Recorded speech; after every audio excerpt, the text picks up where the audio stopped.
Welcome, everybody. Super excited to have you here.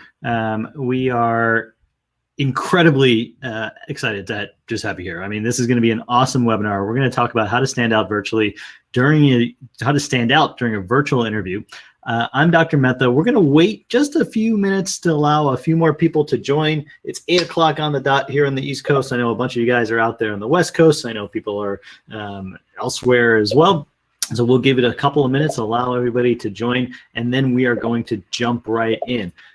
While we're waiting for people to jump in, I did want to take a few seconds to just run some polls, see who you guys are, see what's going on right now with where you are in the process. So I'm going to go ahead and launch a quick poll here. Take it. Go for it. Love to see the results. Obviously, tell your friends who are out there and haven't logged in yet to log in, because it's going to be super great for them to also attend. But if you want to be a little bit of a gunner, maybe you don't want to tell them about it. I don't know. It's up to you. But let's give it another minute, and then we will jump right into this. By the way, guys, we have over 500 people in the room right now. We're expecting a bunch more, actually, if you can believe it or not. Almost all the pre-med community out there has been interested in this topic, and we're super excited to present it to you. So let's give it one more minute, and then we will get started. It looks like most of you guys out there have taken the MCAT. I'm sure some of you guys out there are looking to potentially take the MCAT in the next few days here. I also wanted to mention a couple other things real quick. There's a chat function. Feel free to chat with us as we go. We're going to be answering you guys' questions. There's a question tab, which is a great place to actually discuss questions, and we're going to be answering questions at the end here. So one more minute, and we're going to get started. All right, everybody, let's jump in. We are at about 600 plus people, and they're still joining in this room. This is amazing. I can't wait to get started here. So today, we're going to talk about how to stand out during a virtual interview. So I'm Dr. Mehta. I'm the founder of MedSchoolCoach, and I really wanted to give you guys a real insight into sort of what a virtual interview is going to look like and how you guys are going to be able to succeed in that. Now, I saw that a lot of you guys have already taken the MCAT, and I have one more question here for you. How many of you guys have actually submitted your primary application so far? I'd love to get a little bit of an idea of that. Awesome. So it looks like actually the majority of you have submitted your primary. There's a few that haven't, and there's a bunch of people that are applying next year. So great. You guys are already off to a great start. So let's dive right in, okay? Here are your guides for today, right? So myself, Dr. Mehta, I'm an interventional radiologist, practicing interventional radiologist for the last 6 years as an attending up in the Boston region. I'm also the founder of MedSchoolCoach, and on with me today is Dr. Marinelli, who is the director of advising at MedSchoolCoach. She's going to jump on in a second here, and she's actually going to take us through probably the most fun part of the entire presentation here. So we're going to guide you through this journey, and I want to remind you a couple of things, right? First, here's our outline for the day. So I'm going to cover a little bit about the latest of COVID-19 and the application process. I'm going to talk about VITA, SJT, the virtual interview, MMIs, and then we're actually going to have this awesome mock interview experience. And we've actually gotten a student to come on and be a live interview subject. And Dr. Marinelli is going to take them through. This is a part that you're not going to want to miss. We're going to take them through. We're going to put them in the grinder and ask them questions, and let's see how they react. Let's see what answers they come up with. And we're going to give live feedback during that time and after.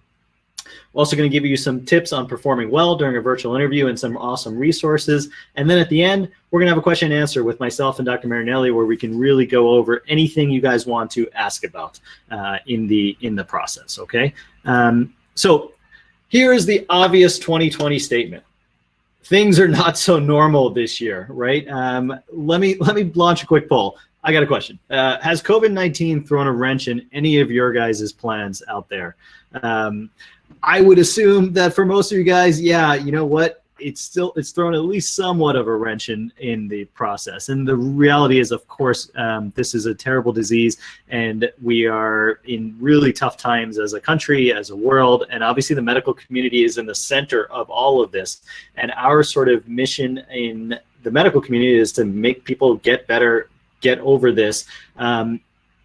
And you guys are all joining into that community, right? This is what you guys want to do. You want to become physicians. You want to take part in this. I myself I'm seeing 20 or 30 patients in a given week who have COVID that I'm performing procedures on. I have colleagues in the ICU and the emergency room who've been working nonstop when things were really crazy. I mean, it's a crazy time, obviously in the world, in hospitals, but then also in this tiny little world of the medical school application process. Now, I know for you guys, it's a big world right now, right? MCAT, the AMCAS, TMDSAS, AOCOMAS, all these things are a huge deal for all of you guys right now. In the grand scheme of things, obviously not a lot of people, it's not something that a lot of people worry about, but I understand for you guys, it's huge. Medical schools have had to and will continue to adapt their admissions processes for this year. They just have to. Everything from MCAT, optional or not, admissions timelines, usually by now people are reviewing applications, but that's going to wait. How to evaluate pass-fail classes that happened last semester and maybe even in the fall, and then interviews. I mean, everything is different, right? Let's be honest, everything is different today than 3 months ago, and it's really thrown a wrench in the process. So I feel for all of you guys who are going through the process right now. I know it's kind of a bummer to be going through this, but keep in mind it's a small hurdle. We're all going through this together. The reason you're doing this is to become a physician, right? And so the reason you're doing this is to be able to tackle the big problems that our country and our world is facing, and you guys are the next generation of that. So here is my prediction. This hasn't been officially announced, and it won't be officially announced by schools for a while, but I think the reality is that 100% of medical schools are going to move to an online interview format this year. I mean, I just cannot see a medical school asking a student to fly out to somewhere, to put themselves at risk, to put the hospital community, to put the academic community, to put their physicians at risk of meeting people, interviewing through a mask, and congregating a group. I just don't think it's going to happen. Now, obviously, a lot of schools are waiting and watching and seeing what happens, and that's reasonable. But I think the reality really is that we're going to move towards an online interview format almost completely for this year. And so the point of this webinar is to really get you acquainted with that and familiar with that, and to think about how you're going to do things differently when it's an online or a Zoom or a Skype interview versus an in-person interview, right? I mean, there's all kinds of things you have to think about when it's an in-person interview, but obviously when it's a Zoom interview, you got to even elevate your game a little bit more. So we're going to talk about that today. Just so we get the nomenclature right, there's a couple of different things that have been thrown at applicants this year. You guys have probably heard of this VITA interview, VITA, right? The virtual interview.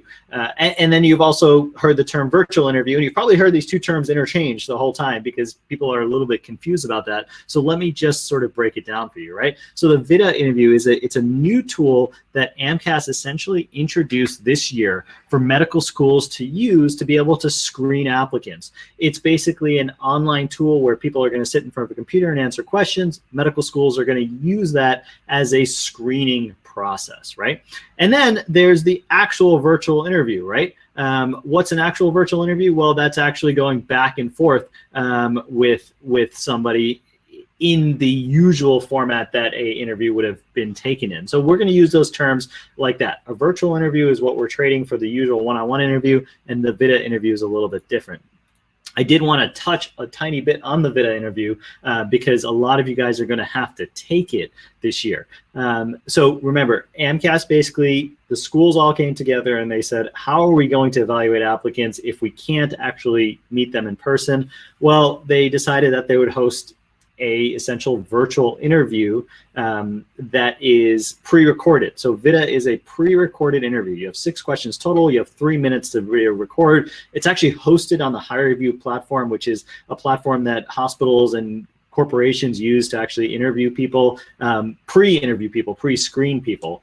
And you're not actually going to talk to anybody. You're just going to talk in front of your webcam and you're going to be answering questions about this. And so far, about 45 schools have signed up for it. If you want to check out the full list, you can go to bit.ly/VITA schools, all caps, and we have a list of all the schools that so far have announced that they're going to be doing this. So it's probably gonna be more at the end of the day. And unfortunately for all of you guys out there, it's another hurdle to come over, right? It's another thing like Casper, like secondaries, like your AMCAS application that you just have to get through for this year. Also on this site, by the way, we have a bunch of kind of resources and ideas about maybe how to study for it. And then we're gonna get a little bit more into that at the end too. So that's the VITA interview, right? It's coming up. Now, though, I want to transition for a sec to the mock interview, right? We're going to do a mock interview, and Dr. Marinelli is going to interview our student, Alex, and they're actually going to go through an actual mock interview. I'm going to chime in every once in a while and to kind of give some feedback. Dr. Marinelli might give some feedback, but let's see what they can do by going through an interview and getting questions thrown at them in real time. This is not recorded, this is real time, so we're gonna see what happens. So without further ado, there's Dr. Marinelli popping up on screen just in time. And our student Alex, boom, there he is, perfect. So I'm going to go ahead and get myself off the screen, and I'm gonna let Alex and Dr. Marinelli take over here. Thanks, Dr. Mehta. I'm excited to be here with everyone. So we are going to make this a mock interview. So I have Alex here, and I'm going to pretend like I am an admissions committee member interviewing Alex. So let's get started. Hi, Alex. I'm Dr. Marinelli. Thank you so much for joining me tonight and being able to accommodate the virtual interview. How are you doing tonight? I'm doing great. Thanks for having me. Great, thank you. And again, thanks for sitting through the virtual part of this. And just to let you know, I will be taking notes. So if you see me looking away, I'm still listening. I'm just going to take some notes on some of your responses. Alex, can you start by telling me a little bit about yourself? Yeah, I think probably the best way to explain or tell you about myself is to describe what gets me out of bed in the morning. And it's like I want to learn something every day. And this might put in context, I keep a journal where I write every single day. I don't go to bed until I write something down that I learned. And most of the time it's nothing like science or facts, but it's how I've interacted with a person, or just something that's like, oh, I wish I would have known that had I woken up this morning. And that just has really driven me throughout my life as just insatiably curious. And I think that's what has landed me into like a pre-med track to become a doctor. Is like the human body and medicine is really outstanding, and there's just so much to learn. And that's one of the biggest appeals about medicine in general, I think, for me. Great. Can you give me an example of something maybe you wrote recently? Yes, let me think.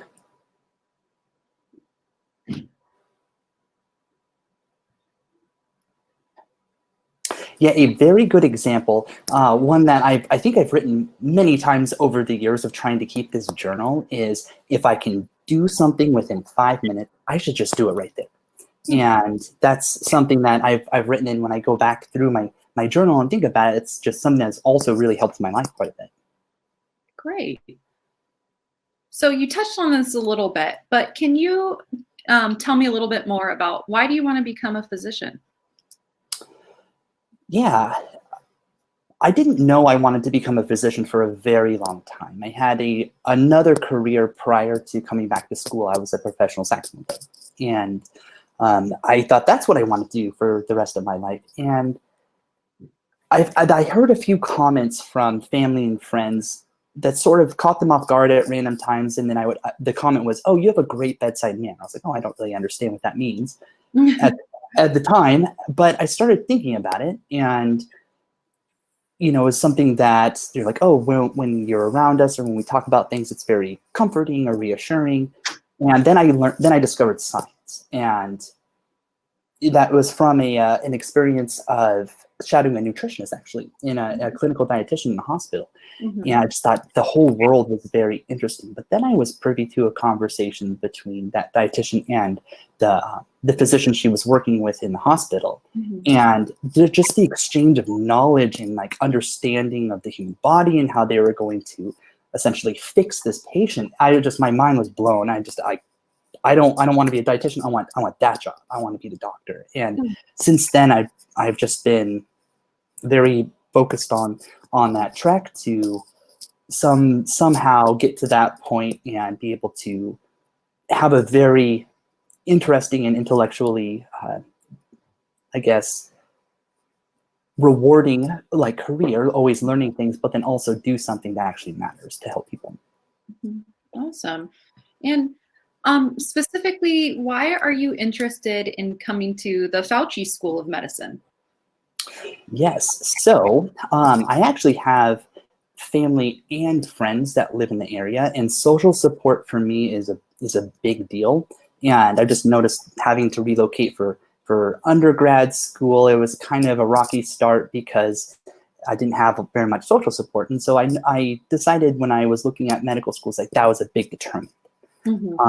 The other part of that is this school has a big focus on epidemiology and public health. And that's something I just think is very important and is really, really interesting to me. And this school is, kind of on the leading edge of that. And so that's the two biggest factors why I like the school. Sure. Awesome. Can you tell me what would you say is your greatest strength and what would you say is your greatest weakness?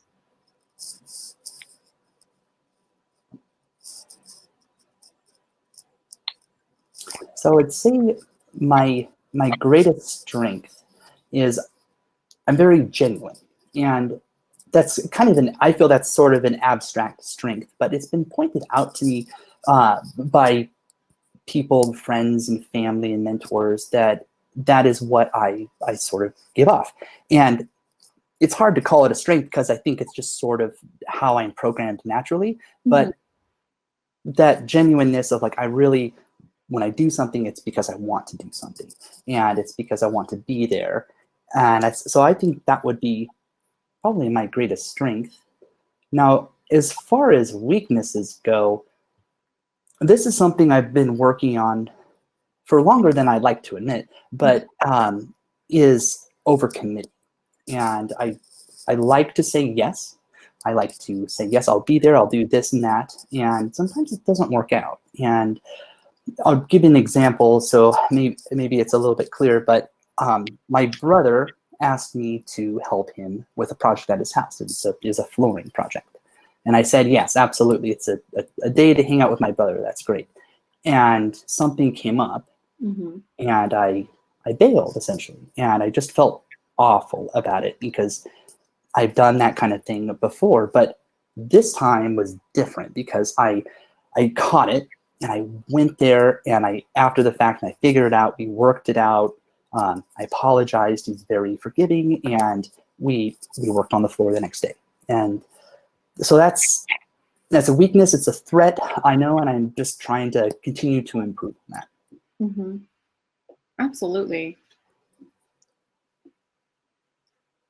What about tell me, Alex, this is a tough question, and I'm sure a lot of people are thinking about it right now.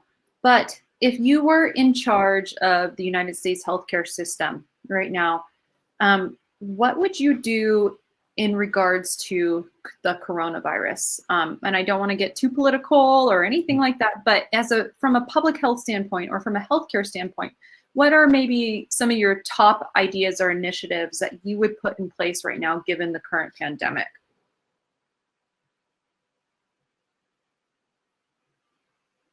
I think the biggest or most important thing that I see is to, as economically maybe negative as it could be, but is to, I don't want to use the word enforce, but encourage the social distancing and to encourage people to wear masks, these very simple things that are sort of lifestyle changes for everyone. And I know for myself, making sure that I have like a mask and a backup mask when I go to the grocery store and things like that, it's been kind of tough to get that back in the habit, but it seems to be working in other countries where this sort of social distancing and the masks have been implemented. And I feel like those are the most simple things that we could do, and it really seems to be the most effective. That would be the number one, is just to help encourage any sort of policy, like on the federal or local level, whatever that would mean, to encourage just really simple tragic. Sure. And if you, looking kind of at this globally, at least in the United States, and thinking through some of the things that have happened in the last several months, what do you think is one of the greatest flaws in the United States response?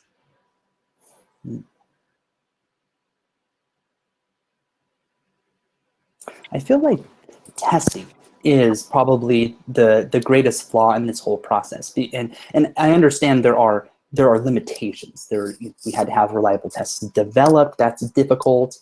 We had to distribute them and everything, while also keeping everybody safe. But I feel that there was a way to have been testing and to be isolating a little bit more than there could have been. I want to use this word loosely, but quarantined areas or some sort of response to separate the communities that are really going through the virus, of course, while supporting them medically inside of that community. But to try and halt the spread, I think that is the major failing, is that halting a spread could have happened, but it didn't. Mm-hmm. Sure, yeah.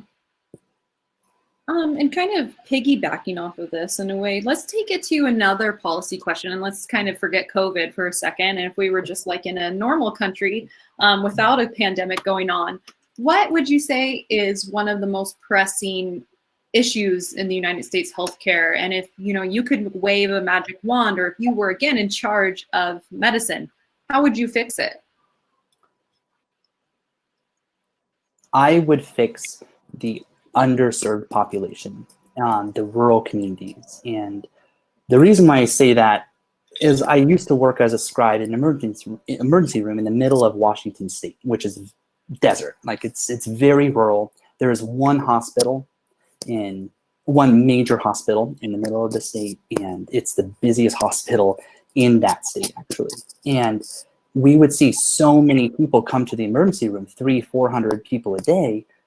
And it was because they couldn't go to see their doctor, because the clinics, they were doing their very best, but it was 10,000 patients for one doctor, something like that. I could be misremembering, but it was a lot. It was just kind of a burden. And if there had been more doctors there, if there had been more mid-levels there that could take care of patients and manage their care, it would have been a kind of a moot point, that people wouldn't be utilizing the emergency room as their primary care. And I just feel that the best way to sort of combat that, or to encourage underserved areas or doctors going there, is to incentivize that. And so drawing more people, more programs that would bring people from those communities into the medical field, so that they can come back and help and enrich that community. So. Great. Wow. What was that? That's a pager going off. And that's what's probably going to happen to you when you guys are sitting there in virtual interviews. You may encounter that. So, Alex, thank you so much for being a student here. Now we're going to do something fun. Renee, Dr. Marinelli and I are going to go ahead and put Alex through the ringer in our admissions committee roundtable. So here's how we're going to sit down. So this is actually what happens, guys. We actually sit down in an admissions committee after an interview and after the process is done, and put up a big picture of the person we just interviewed, or the people who came, and sort of put up their stats and just talk, So Dr. Marinelli, what did you think of Alex? So Alex, I think overall you did fairly well. I think that you're probably sweating a little bit on those last few questions. And I purposely did that because those are tough questions, and not everybody is quite ready to answer those questions. And I think it was a good job. It's good timing for Dr. Mehta to jump in there, because those can be, nerve-wracking. And I think that those kind of questions specifically can put somebody just like in that position where they're just not sure what to do. And you didn't seem nervous before, but after some of those tough questions, I could definitely see maybe you're getting a little bit nervous, or like, oh shoot, where is this going? Mm-hmm. So I think overall you did really well, and you kind of handled the questions and how I threw them at you very well. I got a question, Dr. Marinelli. As you logged in and you saw Alex and saw his appearance, what did you think? So, Alex, I think, this is a super interesting aspect of the medical school interview this year. Like, as Dr. Mehta was saying, probably a lot of them are going to be virtual. So instead of going to the school and sitting down in an office or at a park or wherever they usually conduct interviews, you're in charge of your environment. So initially I thought, I was drawn to the picture on your wall, the guitar, your shelf back there. I can't quite see what's on there, but I was still looking at it. And then, of course, I looked at your appearance. The first thing I noticed, why isn't he in a suit? This is a medical school interview. It's a professional interview. So, you definitely should be in a suit. I thought the rest of the things, though, as far as the setup, the background, the appropriateness of that, I thought that was totally fine. Nothing was really distracting. There weren't things back there that I, just had my eye on the entire time. I thought the guitar was kind of a nice point. We didn't touch on it, but I probably would have asked you more about, so you said you're a professional saxophone player and I see guitar, is music still something that you're into? I probably would have asked more about that, given that was in your background and you had mentioned your saxophone experience previously. Yeah, I love the guitar in the background, and this seems like a trivial thing. And by the way, don't all 2,000 of you go out and buy a guitar, because that would be a bad idea. But if you are a musician, if you are, somebody who has something interesting on their wall, pictures, etc., this is the whole point of the virtual interview that's so different, and what we need to really look at and control is, hey, what is in my background? How do I look? How is my lighting? Obviously, how is the sound and the technical quality, which we'll talk about in a sec. But the simple thing like the background can really make a huge difference in the perception of the interviewer right away. In fact, it's probably one of the biggest things that will make the impact, because I don't know how firm your handshake is, and I don't know if we're ever going to shake hands ever again. I don't know I don't necessarily know how tall you are. I don't know, what you're wearing. If you're a female, I don't know sort of what the dress color necessarily is, right? All these things that we're talking about, like head up, that's it. And so now we have to think about the other things in the background as actually pretty important, in some of the very initial things. I used to tell my applicants, hey, the minute you walk into an interview room with an interviewer, look around and actually see what's on their desk. I remember very specifically in my med school interview, and this was 25 years ago at this point, but in my med school interview, I sat down at University of Chicago, and the guy had a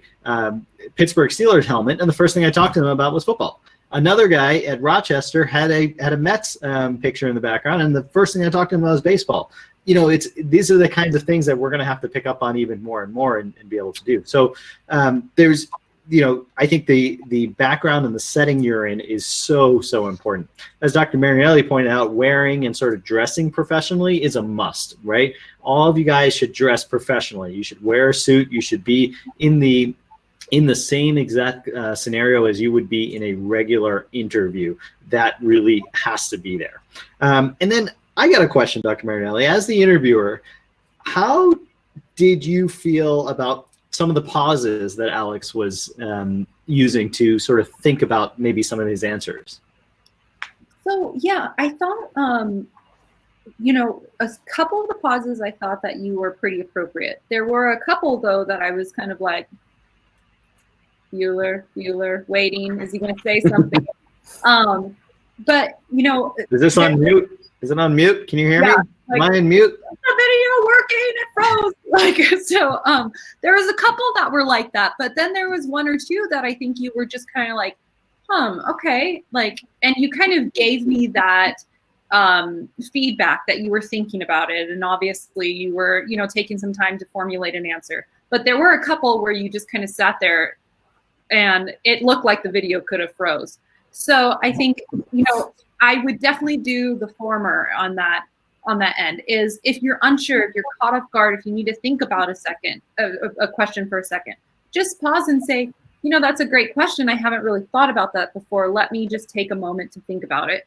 And then after that, if you take, 5-10 seconds of just pausing and kind of, just thinking and looking, or do whatever you do to think, that's fine. But I think it's good to kind of let the interviewer know that that's what you're doing. Yeah. especially with it being virtual. I mean, I could just see that being an issue of people thinking, oh, he froze, the feed froze, oh, technology, you know. Yeah, I echo that, which is that, remember, you know, when we hear pauses now, we think, did that person go on mute? What happened? The thing is broken. That's our new world. And by the way, it's probably even more true of some of the older physicians and, you know, people who aren't as tech savvy, who will still be interviewing you during this process. I think Dr. Marinelli's suggestion of, you know, saying, hey, you know, let me think about that for a second, or even sometimes I would say adding hand gestures and sort of, you know, being somebody who's animated will help in making sure that that person doesn't think that the video is actually frozen.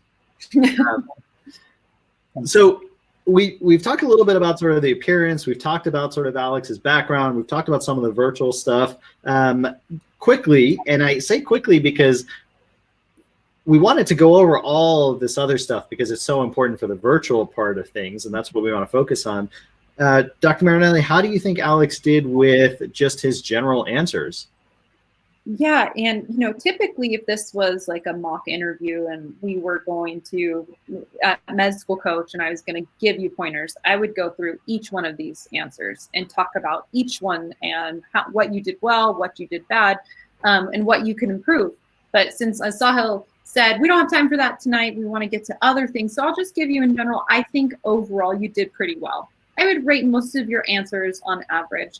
Definitely there were some of them that were a little bit better than others, and some of them that were, you know, like just pretty much average. Like you could have thought them out more. So all of these questions that I asked you, besides COVID, right, because that's a new one, but I would expect people to be asked that this year. These are all very typical medical school interview questions. So, you know, in your preparation, for all of you out there listening, practice these ones, because these are probably what you're going to get. And I would suspect, and Dr. Mehta, you definitely chime in here, I would suspect with things being virtual and not really having that in-person connection, I would think that most interviews are going to kind of follow this format where it's a question, answer, rather than just talking about a football team or music and being a more conversation. Because it's a little harder to have a conversation when you are not in person with somebody. So this is the format I think people really need to get down. I agree that this is the format, and it's kind of sad because I used to tell my students, and I think I still will tell them, that, listen, the most important thing you can do is develop a connection with the person across from you, right? And the reality is, even if it's on Zoom, that is still the very most important thing you can do, develop some kind of connection, which is why, you know, trying to talk about other things and bringing in sports or bringing in music or whatever else can go a tremendously long way. So as you guys are progressing through questions, as you guys are practicing, even as you're practicing just connecting with people on Zoom, I mean, really think about, okay, how can I get myself to connect with that person across from me a little bit better rather than just giving answers? Alex, I have a quick question for you because I think this will be helpful for the students out there who are also applying, which is, you know, how did you feel when Dr. Marinelli was maybe looking away from the screen or typing something, or when the pager went off? How does that make you feel? And Dr. Marinelli, any suggestions on how to sort of overcome that? Yeah, so I felt okay with some of those. I realized that I didn't set my computer up properly so that I was having notifications come on, and there was a distracting element there. That wasn't great for me. But as far as Dr. Marinelli writing notes and looking away from the screen, I felt comfortable because she told me that's what she was doing. I don't know how I would have felt if she didn't tell me that. I probably would have thought that she was bored or something. And I'll tell you that, you know, as interviewers on admissions committees, they're going to be put through a training process as well to remind themselves of these kind of things. Turn your notifications off. And obviously as students, make sure your notifications off. Make sure your phone notifications are off. There's nothing more annoying than the thing buzzing and your Facebook Messenger going off and your iMessage going off on your computer. So you have a buzz here and a buzz here and a buzz there. it's going to kill you. Make sure that you've turned all those things off. In fact, I would put everything in another room and not even be there, and turn off all notifications on your computer as you can. So what do we think? Everybody, poll, quick poll. Alex, accepted, rejected? Feel free to drop it in the chat. Hopefully accepted. So Alex, we will we'll invite you back on in a second here, and I'm going to go through a few more slides here. So some general tips for you guys, okay? And Dr. Marinelli, I might get rid of you too so I can see the big, there we go. So a couple of general tips, right? Dress the part, act the part. Treat it as it's a real thing, right? And newsflash, guess what? It is a real thing. This is a real interview. This is what's going to be used to determine if you're going to get in or not. We talked a little bit about this, but lighting, environment, your microphone, your webcam, your internet connection, test these things beforehand. I would say be really comfortable with everything that you are, with everything in your sort of environment, right? And then another quick tip I would say is use a laptop. And I've seen a lot of people do these on the phone. And when you're holding up a phone, it's very easy to shake. And if you can't use a laptop for whatever reason, make sure that your phone is on a stand and not moving anywhere. That's super, super important. Obviously, if you're using a desktop, make sure it has a webcam. I mean, these are little things, but I can't stress to you how much it's going to make an impact, right? We're really, as admissions committees across the board, are looking to make decisions. They have to subconsciously as well as consciously make decisions on who to accept and who not to accept. And these little things are going to make all the impact this year. So a couple more things, right? So I wanted to drop you guys a bunch of free resources that I think will be very helpful for you. So first, if anybody out there has not, as of yet, taken the MCAT, you have to get the MCAT Prep app by MedSchoolCoach. This is totally free, and it's really something that's going to change the way that you study for the MCAT. I mean, it's got all the videos, it's got questions, it's got flashcards. It's awesome. So make sure you send that. Those are for people who haven't, as of yet, taken the MCAT. Obviously, if you've taken the MCAT, hopefully you did fantastic on it, or if you're waiting for your score, hopefully that score comes back great. A couple other resources that I did want to share with you guys, and we're going to drop some of these resources in the chat function as well.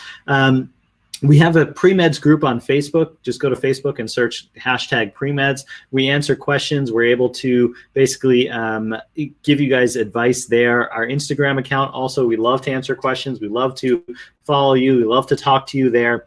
PerspectiveDoctor.com. For those of you guys who haven't been to Perspective Doctor yet, you should go there. It's actually got articles, thousands of articles written by AdCom members. It's got videos, it's got flashcards, it's got MCAT mnemonics. It's got all kinds of different things that are going to be really, really, really, really helpful for you. And it's got the secondary database. So for those of you guys who are, sort of in the middle of secondaries and need an easy way to basically look at them in one spot, check it out. It's a good place to go. And then I want to put a plug for our YouTube channel, youtube.com/MedSchoolCoach. There's actually free videos there, including question and answers, by the way, that are really good. So we actually have some mock interviews up there where you can actually go through and see real interviews, feedback, questions, more of what Alex was able to do today. So all those things are going to be really, really important as you go through the process, okay? So those are some free resources for you. I encourage you guys to check them out. I think they're going to make a big impact. Now, how can we help you, right? Like what can we do? I know a lot of you guys out there are maybe confused about this, need some more coaching, need prep. And so what does MedSchoolCoach do, right? So we are physician advisors, right? Myself, Dr. Marinelli are two of them. We have about 75 different advisors now, all of whom have admissions committee experience, all of whom are amazing, all of whom will really be able to push you to over the edge. And I really want you to check out, if you guys are interested or need extra help, number one, our VITA interview prep. So the VITA interview prep is actually going to take you through an actual VITA exam. You're going to get to record your answers just as you would. Then you're going to have a coaching session with your coach who's going to nail you and tell you what you did right, what you did wrong. And then there's actual interview prep, right? And that's one thing that you have to do. The actual interview prep is so important. last year, our coaches, we did about 2,500 hours of virtual interview prep with students across the country. And it makes a huge impact in how they do and how they function and how well they do. And keep in mind, it was always virtual, or at least our interview prep was. And now, since the real thing is virtual, the interview prep is as close to the real thing as you can get. These are physicians, again, who've been on admissions committees, who've interviewed people. They're going to really be able to take you through. So we're going to drop a link in your chat as well, just for some special discounts on that, or special actually additional sessions on that. We found that if people do 2 to 3 sessions, they really increase their acceptance rate to the 90% plus range when they do 3 sessions and have an interview, because you can really get them great. And we'll also send you an email with some of that information at the end. So now I want to take a look and actually bring Dr. Marinelli back on the stage for a second, and we're going to now go through your questions. I'm also going to bring Alex back onto the stage for a second here. So Alex, come on back onto the stage when you have a chance. And this is the part that's going to be the most fun, right? You guys are going to get to ask all the questions that you want to us about the interview prep, and by the way, also about the MCAT. So Alex is not Alex Johnson. He's actually Alex Stark. He's our MCAT content director at MedSchoolCoach, a fantastic master tutor for us at MedSchoolCoach. So some of you guys probably actually had some tutoring from him. You've definitely seen his questions. And so we're here to actually answer questions about admissions, about the timeline, about MCAT, whatever you guys want, drop them our way. We'll stop at the top of the hour and we'll try to do as much as possible. So I'm going to sort of just fire questions. I'll take some, I'll fire some at Alex, I'll fire some at Dr. Marinelli, and we'll see what to do. Alex, why don't we start with you actually, because there's an MCAT question in here which says, if you didn't hit your goal MCAT score, how long do you think you need in order to retake it in order to appropriately study? That is a great question. When I get that question from students or potential students, I have my own list of questions. Some of those include, how far away were you? What were the section weaknesses? Like, do you think that you can restudy for it while you're doing other things, preparing for your application, or like going back to school or doing work and whatnot? But usually, if you didn't get the score that you wanted to, you need to still have another about 300 hours to re-prepare, to remember all the content that is starting to decay, to go all the way back through all the AAMC materials so that you're the best prepared. Because if you retake it, there's no shame in retaking it, but you really need to improve. And so you just have to make sure, if the first time or the second time or the third time didn't really happen, the next time you take it, it has to be perfect. So, I mean, not 528 perfect, but you have to be like perfect in the prep and get your goal score. Awesome. So, Dr. Marinelli, here's a question. It says, I live in a noisy community and have no control over it. With all the coffee shops, libraries, and schools and facilities closed, what do you recommend I do to maybe talk to the interviewer beforehand about background noise or try to mitigate it? That's a great question, and that's tough. I mean, I think you're gonna just have to improvise a bit. I mean, the fact of the matter is you need to go somewhere where you're not going to be distracted, and the noise in the background not going to be distracting as well to them. I mean, I hate to say this, but I would say set up a little table and chair in your bathroom if you have to, and lock the door. I mean, there's got to be somewhere you can get privacy, or a closet or something, because like we were talking about earlier, if you get those distractions, or if you hear, a siren going by and cars honking and people yelling, it may not distract you so much because you're used to it, but it will distract that interviewer. So try to minimize it as much as possible. I saw a lot of questions about headphones. Alex has headphones on right now, and I think headphones are totally appropriate. I probably wouldn't suggest wearing the big ones, that go over your ears and like that, because they're just kind of bulky. But I think like Alex's headphones here are totally appropriate. I think the microphone can reduce some background noise, so that could be an option. The other thing too is just test it out. So before you do your actual interview, make sure you sit down with somebody, med school coach or a friend or whatever, and do a Zoom meeting and ask them, how's my sound? Can you hear me okay? Do you hear the background noise too much? Does everything sound okay? Does it look okay? So you can practice before you do the actual thing, even if you're maybe not in the most ideal environment. Cool. There's a question out here about sort of the what to do on secondaries. I saw a lot of people chatting about the fact that they have applied to a lot of schools, 45, 50. Somebody I think out there applied to 90 schools. Power to you. 90 schools, that's something. And how to organize and prioritize and keep track of them. Well, as you guys probably know, secondaries are one of the more painful parts of the whole application process, right? You've gone through this entire application. You've maybe even sat through a VITA interview. You've maybe even done a Casper test. You've maybe even done the SJT, and now they're still throwing more questions at you. It's difficult, and it's one of these things where it really takes stamina to get through more so than anything else, because you look at the questions and you're like, oh, how am I going to answer the same question again and again and again?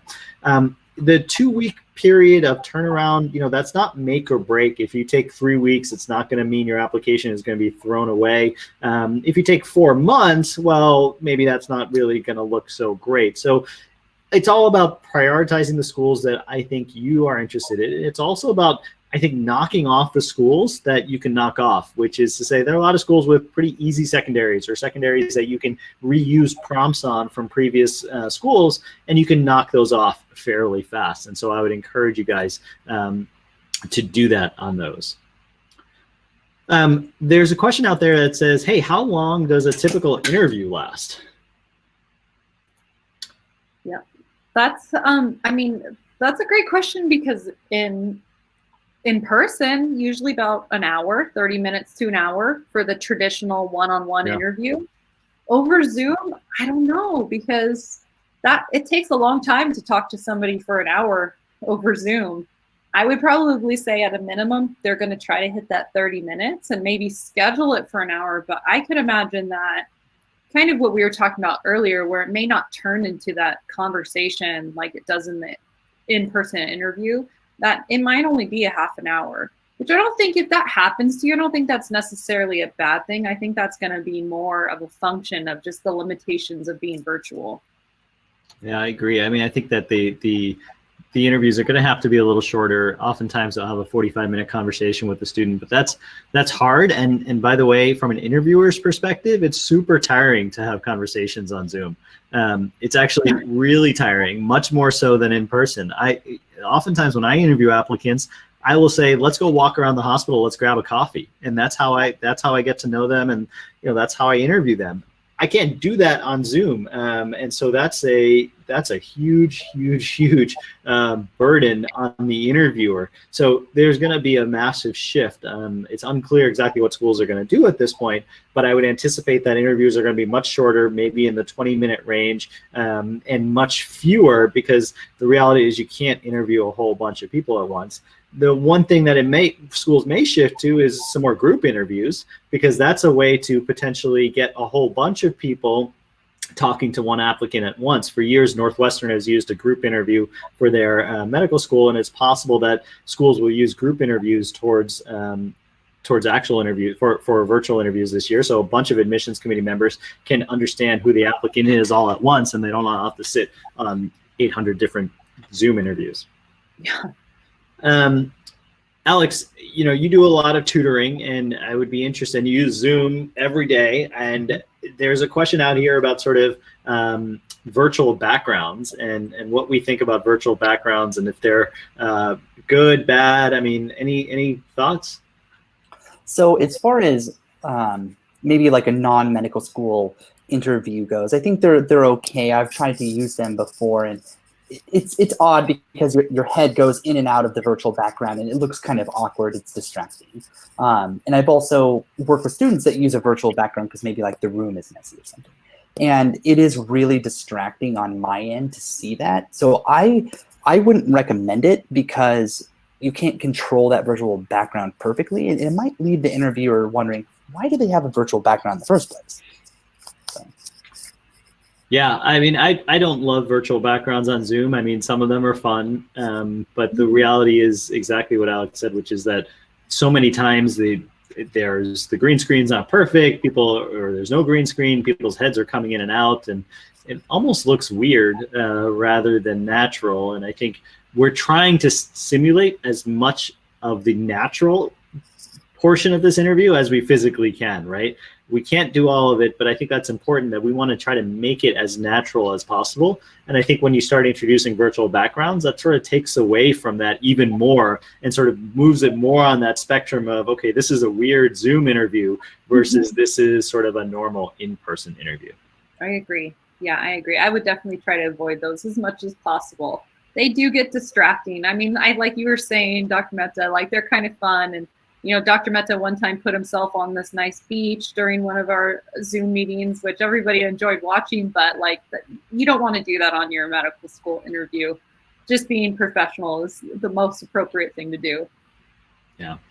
Dr. Marinelli, there's a question for people who are maybe haven't submitted their primary yet. Do you think they still should? Is it too late this year, or what do you think? That's a tough question. And, you know, I've gotten that question a lot. And you and I have discussed this quite a bit, because I think, you know, as what you were saying in the beginning of this whole meeting is there's a lot of uncertainty and we don't know exactly how this is going to play out. We do know that AMCAS delayed their transmission of primary applications to medical schools by 2 weeks.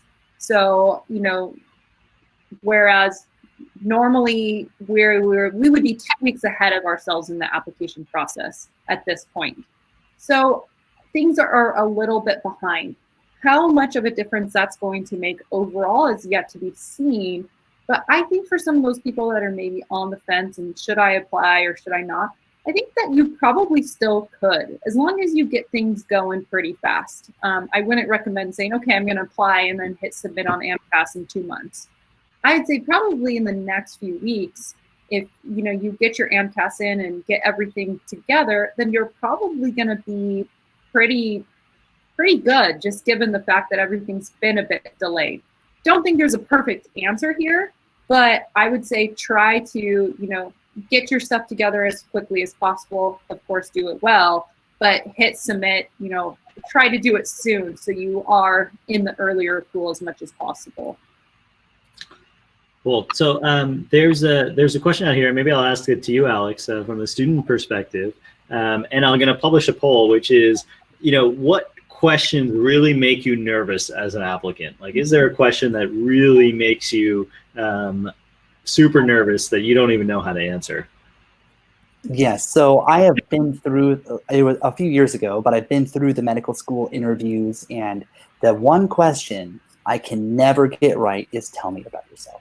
And it comes in a large varieties, and I actually assumed I was going to be asked that question today. And so I sort of thought about maybe what I would say a little bit, but it's always so hard to describe yourself to somebody. And I've read advice out there on the internet. I remember preparing for interviews in the past, and nothing ever really made me feel very comfortable. But that's the number one. It's like, tell me about you, or tell me about your interests or your strengths and weaknesses type of thing. I think it's anything personal is hard.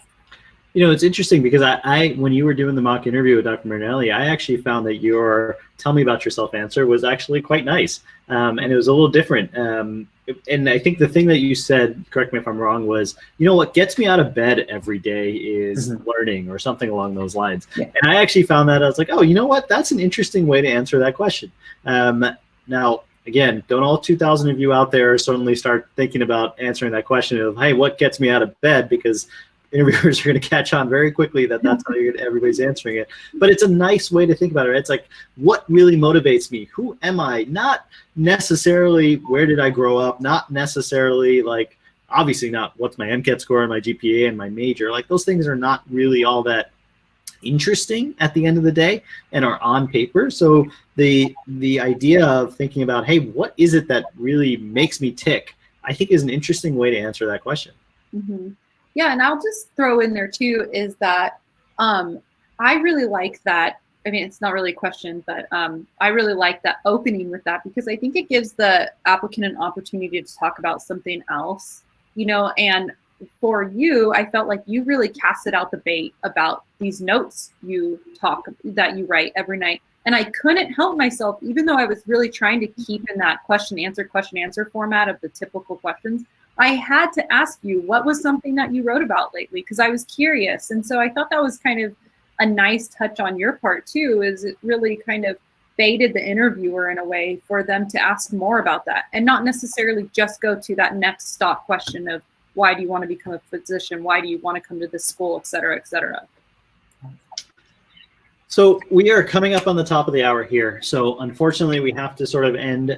It's been actually really awesome to talk to all of you guys, to field your questions, to do this for you guys. We really hope this was helpful, obviously, as a starting point. The webinar will be available via email or via recording. We'll send out an email, so keep an eye on your email for that. We also have this incredible, by the way, library of our old webinars, some of which are interview prep related, which you guys should definitely check out as well. And I wanted to just drop a few different ways to contact us. Obviously, you can shoot us an email. Our website is medschoolcoach.com. There's our phone number, and you can get us on social. We'll answer your questions there as best we can. Obviously, we think that the interview prep that we can provide is actually phenomenal and is really going to help you really take it to the next level.